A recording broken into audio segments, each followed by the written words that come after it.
Buenas noches con todos. Vamos a comenzar esta vez con nuestras opiniones, nuestros comentarios y algunas impresiones que nos ha dejado el capítulo 7 del libro Historia del Tiempo, del Big Bang a los agujeros negros de Stephen Hawking. Anteriormente habíamos hablado de los agujeros negros y precisamente el título de este capítulo es Los agujeros negros no son tan negros.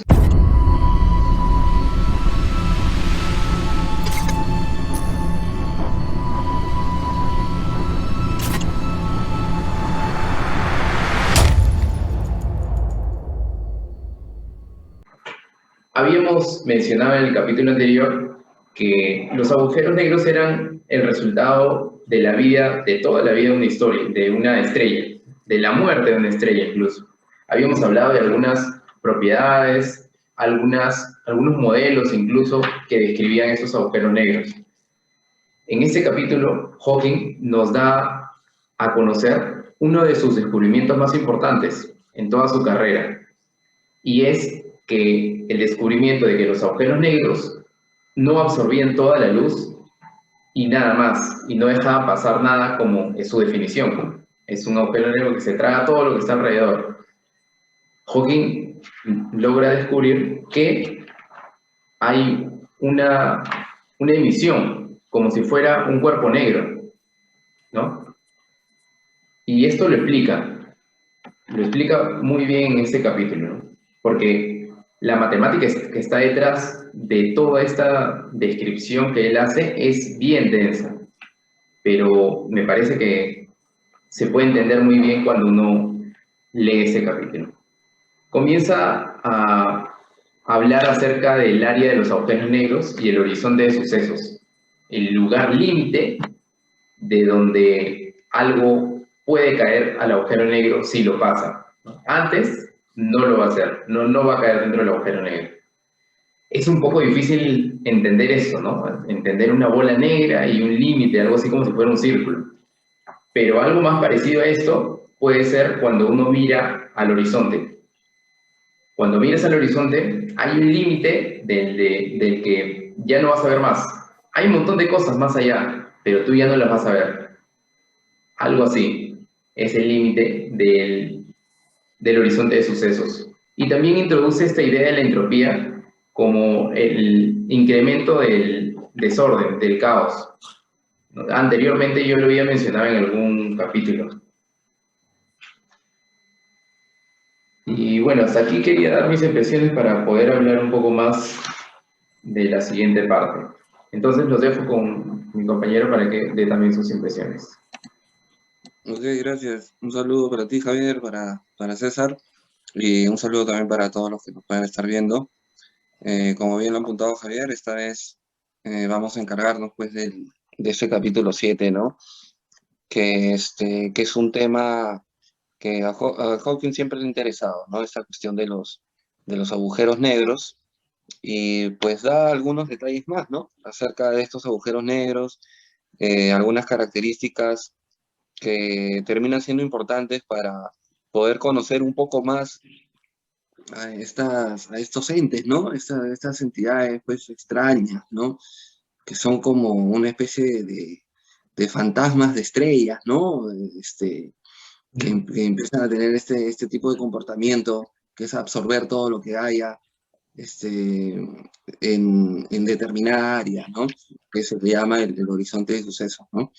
Entonces, Hawking nos cuenta de esta característica que Javier también nos estaba comentando, ¿no?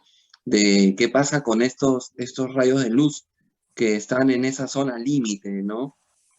Hay una especie de zona límite donde estos rayos de luz, pues, estarían, pues, digamos, por alguna analogía, alguna metáfora, podríamos decir que están algo así como si orbitaran el agujero negro, ¿no? Están justo en ese límite donde no van a caer al agujero negro, pero tampoco estos haces de luz no se van a ir pues a cualquier lugar del universo, sino que se van a quedar justo en el lugar donde están pues orbitando este agujero negro, ¿no? Y esa zona límite que está ahí.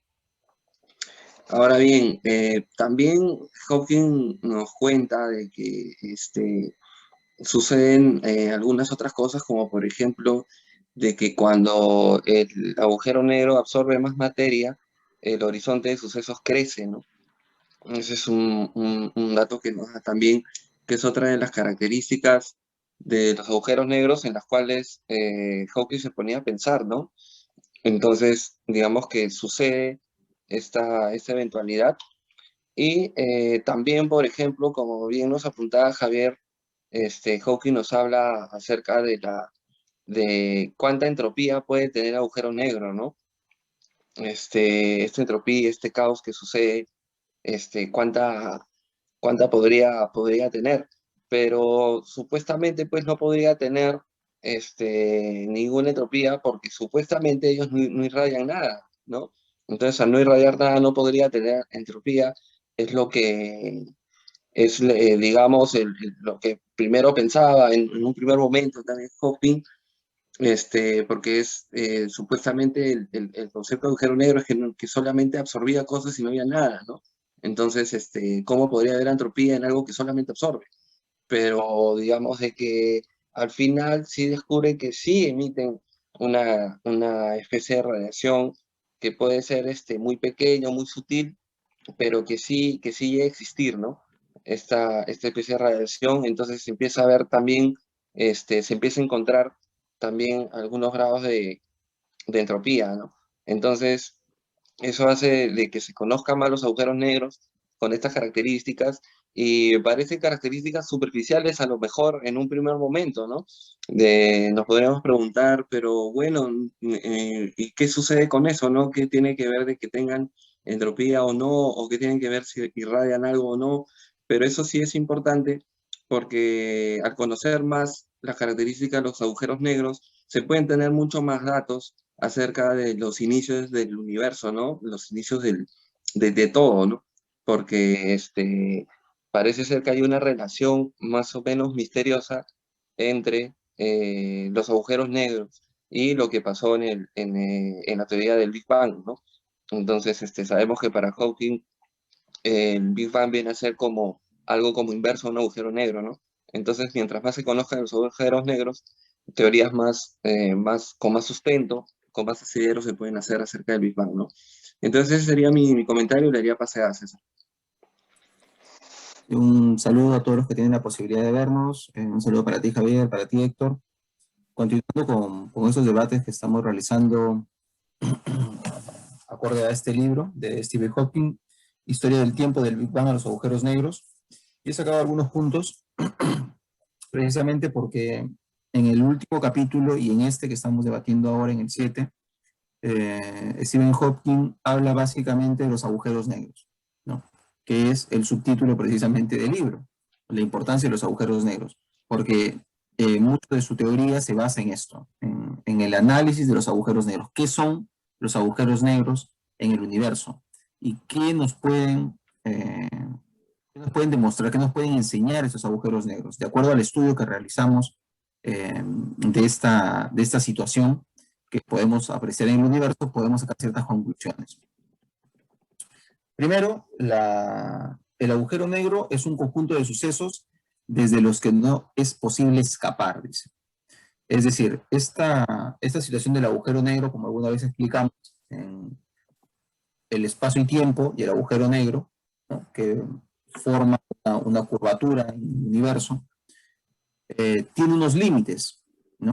Unos límites, este límite donde todo lo que pasa este límite es absorbido por el agujero negro. Lo que se creía antes era que todo lo que entraba al agujero negro era, era prácticamente devorado y no se sabía qué más pasaba con él. Es decir, era un hueco, un vacío en el universo que deformaba el espacio y tiempo porque estaba allí y todo lo que entraba desaparecía. Esa era la explicación más simplista que se podía tener del agujero negro. Ahora bien, con el correr de los estudios y los análisis que hacían los científicos, dentro de ellos Steve Hawking, que se dedica a esto, habla del horizonte de sucesos y la frontera del agujero negro. La frontera del agujero negro es el límite, precisamente, el límite que tiene el agujero negro por donde todo lo que sucede, ¿no? En este límite, todo lo que sucede afuera va a seguir existiendo dentro del universo con las propias leyes que tenemos para analizarlas. Pero una vez que cruza esta frontera y cae dentro del agujero negro, es absorbido por él. Y la masa del agujero negro va creciendo. Toda materia y toda energía que pase alrededor del agujero negro va alimentando al agujero negro. Pero ¿qué sucede con este alimento del agujero negro? ¿Qué sucede dentro de él? Es el análisis que va a hacer Stephen Hawking. Entonces, el área del agujero negro siempre aumentará si algo de materia o radiación cae en él. Otro punto que quería mencionar era la entropía, ¿no? Que las cosas tienden al desorden. Y la explicación esta es la de una habitación, ¿no? Si se deja una habitación por un cierto tiempo, va a aparecer desordenada. Parecería que no hay nada, pero existen ciertas leyes, pues, ¿no? Dentro de esta habitación. Bueno, podremos hablar del viento, el polvo, ciertas características que van desordenando la habitación. Entonces, la situación en el universo tiende al desorden, pero el orden consume energía, dice Stephen Hawking. Entonces, el que el universo nosotros lo veamos con un cierto orden, una cierta lógica para nuestro cerebro, es porque hay una cantidad de energía invertida para que exista ese orden. Porque si no, lo normal tendería hacia la entropía, hacia el desorden. Otro punto que quería mencionar. Si el agujero negro tuviera entropía, entonces también tendría temperatura, dice Stephen Hawking. Entonces, el agujero negro, si tuviera esta entropía, también necesariamente tendría una energía. Y por tanto, podríamos detectar que este agujero negro alrededor tendría... Eso es en el capítulo pasado habíamos visto que se había detectado un agujero negro y alrededor, ¿no? una masa que giraba alrededor de él, ¿no? Que lo acompañaba. Estaba el agujero y lo iba acompañando. ¿Pero por qué lo acompañaba, ¿no? Esa era la pregunta que se hacía en el capítulo anterior. Otro punto que quería rescatar era que lo raro es que mientras mayor sea la materia, menor será la temperatura, dice Stephen Hawking. Mientras mayor sea la masa del agujero negro, menor es la temperatura. Pero a través precisamente de esta temperatura es como podemos detectar la presencia del agujero negro, ¿no? En el universo. Esos eran los aportes que había rescatado de este capítulo y ahora sí le doy pase a Javier. Sí. Para continuar, quería tratar de mencionar distintas cosas que necesitan una explicación mayor, pero que se entienda de todas maneras. Por ejemplo, que Hawking menciona algunos entes físicos, por así decirlo, que son una abstracción de la realidad para describir un fenómeno. Por ejemplo, el cuerpo negro. El cuerpo negro no existe en la realidad, por así decirlo, ¿no? Es un modelo de distintos objetos que con el tiempo se van a calentar y van a emitir una temperatura. Es más, Hawking nos dice que hay cuerpos que son, o sea, muy fríos, por así decirlo, para entenderlo, pero aún así emiten temperatura, ¿no? Emiten cierto calor. Entonces, este ente matemático también se puede expresar, o sea, se puede ver en la realidad en distintos cuerpos, ¿no? Hay cuerpos que emiten más calor que otros. Y lo usa Hawking para compararlo con el agujero negro también. Se podría comparar una estrella también, por ejemplo, con un cuerpo negro, un cuerpo que va a emitir temperatura, ¿no? Gracias a la energía que, bueno, explicamos un poco en el capítulo anterior acerca de las estrellas. Pero también habla de otras cosas, ¿no? Nos recuerda el principio de incertidumbre, porque en el borde del agujero negro, siendo el agujero negro un lugar donde hay mucha gravedad, donde el espacio se deforma más, donde la relatividad general es la teoría que va a explicar lo que está pasando ahí, en el borde, hay partículas. Y estas partículas pueden ser explicadas con la cuántica. Y este es el problema que nos mencionaba también Hawking, acerca del problema de juntar la cuántica con la gravedad. Es por eso que todo este desarrollo nos lleva también ese camino, a poder pensar que entender ese fenómeno podría ser que los científicos descubran una teoría de todo, una teoría que pueda tener la explicación de todo lo que está pasando, no por algunas partes como sucede hasta ahora. La unión de la cuántica y la gravedad se podría dar en el borde del agujero negro. Pero también hay otras cosas que menciona, por ejemplo, el vacío cuántico. También nos menciona el vacío cuántico. Y nos menciona el vacío cuántico para describir, para tratar de explicar que el vacío que nosotros imaginamos no está realmente vacío, ¿no? Hay ciertos campos. Los campos nunca pueden ser cero. Esto también es un poco difícil de entender, pero es algo así como que cuando vemos que un imán o dos imanes se están juntando, en el medio no podemos ver nada, ¿no? Cuando los separamos. No hay nada, pero se están tratando de juntar. O también puede suceder algo así con la gravedad, ¿no? Hay dos cuerpos, por ejemplo la Tierra y el Sol, y en el medio no se puede ver algo, no son partículas, son campos. Esta idea de campos existe en el vacío, y es por eso que se pueden generar partículas. Y esto nos describe Hawking. Cuando esta interacción de partículas que aparecen y desaparecen es lo que sucede en el agujero negro, y con este fenómeno, algunas partículas que aparecen pueden escapar del borde del agujero negro en realidad. No es el mismo agujero negro, eso también nos explica Hawking. Y algunas de las que se crean también pueden caer dentro del agujero negro. Es por eso que el agujero negro indirectamente puede emitir partículas, gracias a este vacío cuántico, a esta interacción de partículas que aparecen y desaparecen, a las cuales Hawking le llama fluctuaciones cuánticas. Y también esta idea, no lo dice Hawking aquí, pero quizás lo puede mencionar más adelante, nos lleva a pensar del origen del universo, en el Big Bang, cuando no había nada. Era el vacío. Puede ser que también haya sido un vacío cuántico, donde pueden aparecer cosas, ¿no? Porque el vacío no es completamente vacío. Y gracias a estas fluctuaciones, quizás se puede desarrollar nuestro universo, ¿no? Esa es una idea un poco vaga de lo que es la descripción real, pero es una idea que podría servir para explicar lo que pasó en el inicio del universo, ¿no?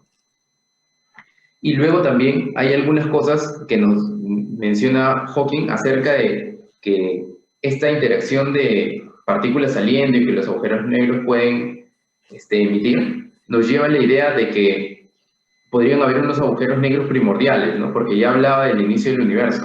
Entonces estos agujeros negros primordiales, nos dice Hawking, que también emitirían, pero serían muy débiles, estarían muy lejos y serían difíciles de detectar.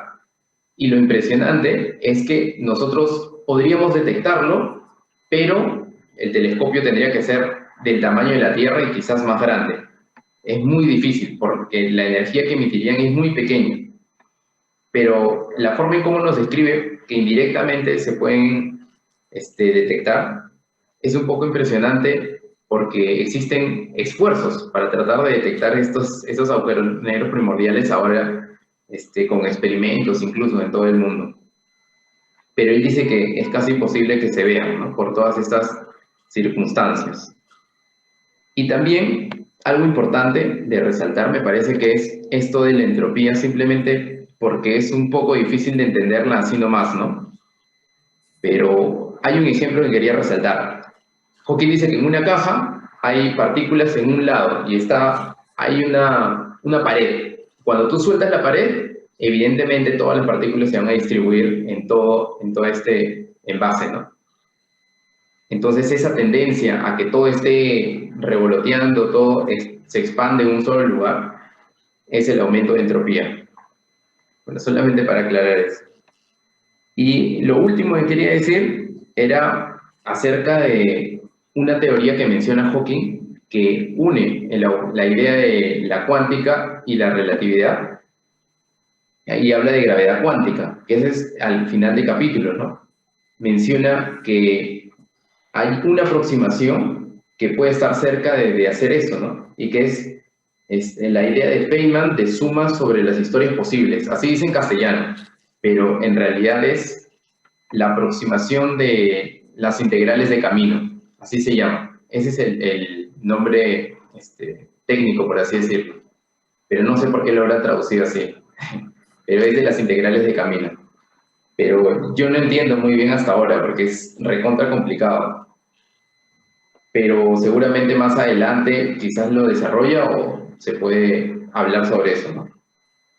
Lo importante es que con estas ideas estamos cerca a esta unificación. Esto es lo que nos da a entender César, ¿no? Lo que nos da a entender Hawking. Bueno, con eso quería dejarlos y los dejo con mi compañero para que siga con sus ideas y apreciaciones. Ok, gracias. Sí, digamos, después de todo este resumen que hemos hecho, me quedan un par de ideas, ¿no?, que había rescatado del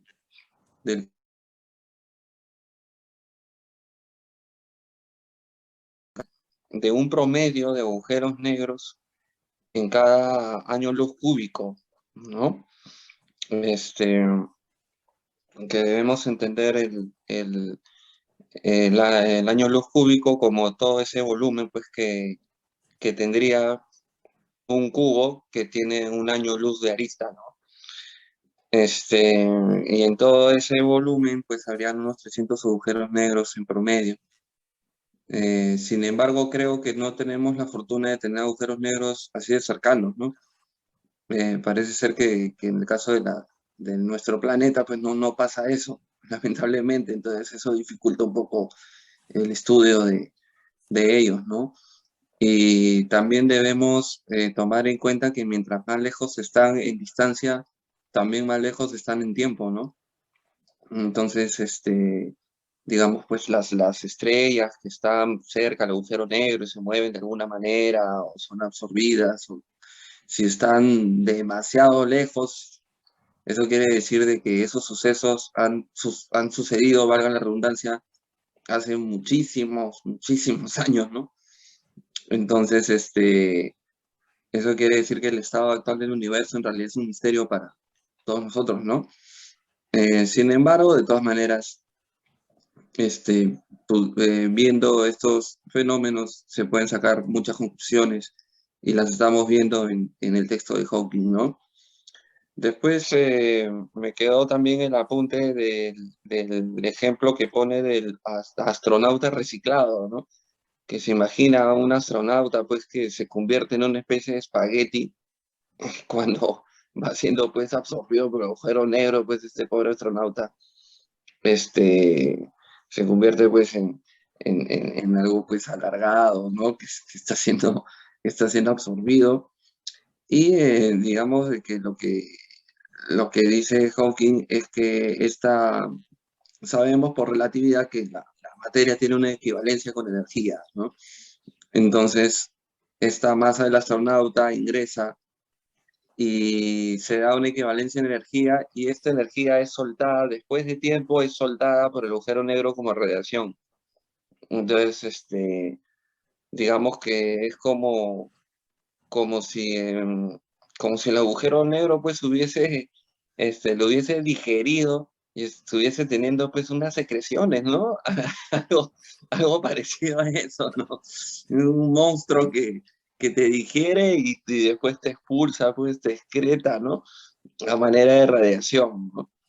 Este, entonces estos monstruos llamados agujeros negros tienen esa característica, pero como lo viene diciendo Javier, también César, no son características, digamos, superficiales, o solamente son características que sirven de adorno a la teoría, sino que son bastante significativas, por lo que dije en un comienzo, y Javier también lo mencionó, que es que le da la posibilidad a Hawking, a diferentes científicos, a seguir investigando acerca de los comienzos del universo, ¿no?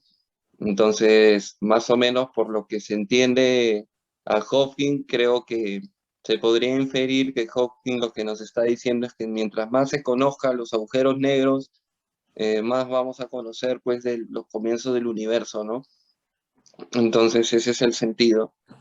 Y, y bueno, eso está muy bien, ¿no? Significa un avance importante para poder resolver esas preguntas que nos han ido persiguiendo a todos los seres humanos desde que tenemos conciencia, ¿no?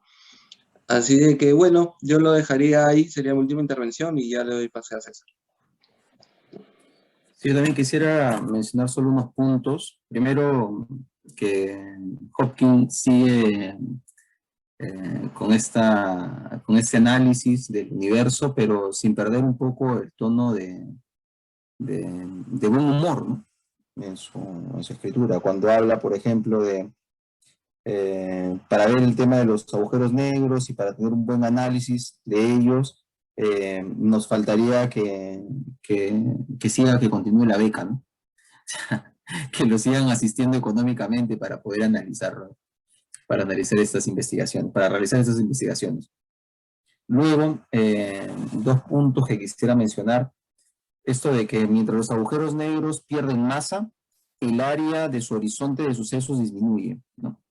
Asimismo, disminuye la entropía del agujero negro, pero se aumenta la cuestión de la radiación. Justo lo que mencionaba Héctor, ¿no? El tema de la pérdida de masa del agujero negro. Es una situación extraña, ¿no? Como un suceso dentro del universo. Y extraña para nosotros porque no los tenemos cerca. O sea, no tenemos un agujero negro tan cerca para poder analizar en el universo. Es más, cuando Stephen Hawking dice que ¿qué podríamos hacer con un agujero negro cerca a la Tierra? Tendría la capacidad, dice, hasta de 10 centrales eléctricas, ¿no? La capacidad de poder utilizar un agujero negro. Ahora bien, esto lo han utilizado las películas de ciencia ficción y hasta los libros, ¿no? La capacidad que podríamos tener los seres humanos de utilizar estos agentes que existen en el universo, llámese un agujero negro o el tema de la velocidad de la luz, alucinaciones literarias que ha tenido el ser humano con respecto a los descubrimientos científicos. Otro punto que es una deducción que hace el autor sobre el universo, el inicio del mismo y su devenir. ¿En qué medida los agujeros negros nos dan una respuesta no solo de lo que son, sino de lo que somos nosotros como parte del universo, de cómo ha llegado al desarrollo del universo desde su inicio? Entonces, la deducción que hace Stephen Hawking es: si el universo primitivo hubiese sido caótico o irregular, o si la presión de la materia hubiese sido baja, se habría esperado que se produjeran muchos más agujeros negros primitivos. Esa es la deducción. La deducción que hace él es que si el inicio hubiera sido caótico e irregular, tuviéramos más cantidades de agujeros negros cerca a nosotros o en el universo. Por tanto, la deducción es que el inicio del universo ha tenido que tener una cierta forma, una cierta cantidad de orden. Precisamente este orden ha hecho que existan tan pocos agujeros negros en el universo. Dice él, ¿no? Eso ya está en casi la parte final de este capítulo. Yo creo que me quedaría con eso. Esa sería la última intervención. No sé si ustedes tienen algo más que agregar, compañeros. Bueno, yo quería decir que esta teorización es un poco impresionante, ¿no? Porque hace poco estábamos hablando acerca de la sociedad, de cosas que están pasando en nuestra realidad, en nuestro alrededor.